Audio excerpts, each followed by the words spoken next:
दुर्भाग्य का विषय है कि मंत्री महोदय ये कहते रहे कि 200 करोड़ के टेंडर को रद्द कर दिया जाएगा और दोबारा से टेंडर किया जाएगा।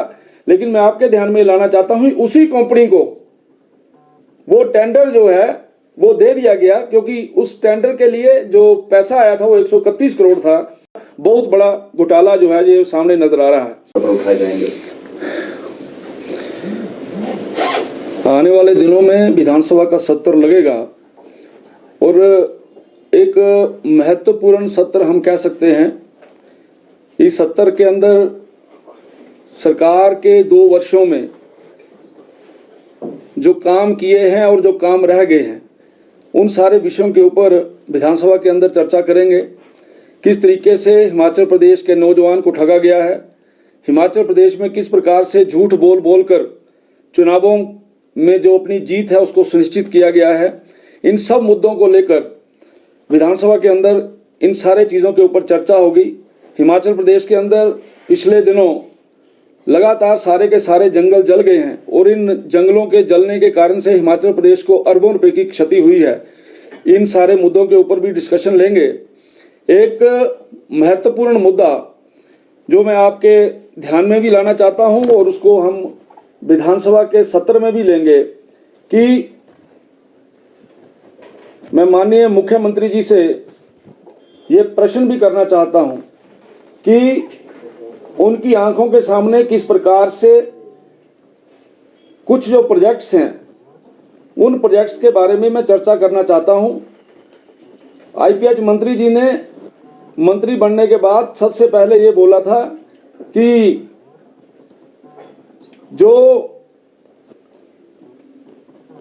टेंडर किए गए हैं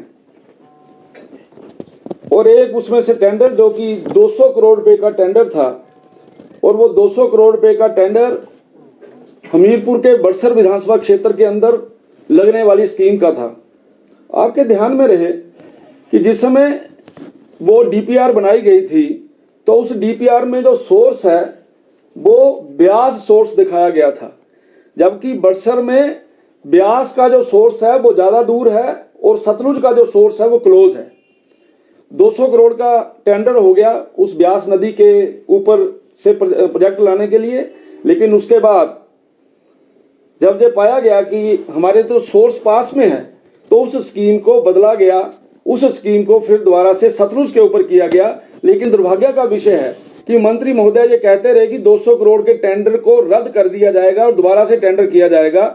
लेकिन मैं आपके ध्यान में लाना चाहता हूं उसी कंपनी को वो टेंडर जो है वो दे दिया गया, क्योंकि उस टेंडर के लिए जो पैसा आया था वो 131 करोड़ था। 131 करोड़ की नई डीपीआर बना के उसी जो ठेकेदार है उसको वो टेंडर दे दिया गया। मैं पूछना चाहता हूं जो ईएनसी प्रोजेक्ट हैं ये टेंडर किस प्रकार से हुआ, और आपके ध्यान में रहे कि ये जो टेंडर हुआ है इस टेंडर की जो कमेटी है उस कमेटी के एक चीफ इंजीनियर ने 2 पेज का कागज लिख के भेजा सरकार को कि इस प्रकार से नहीं हो सकता।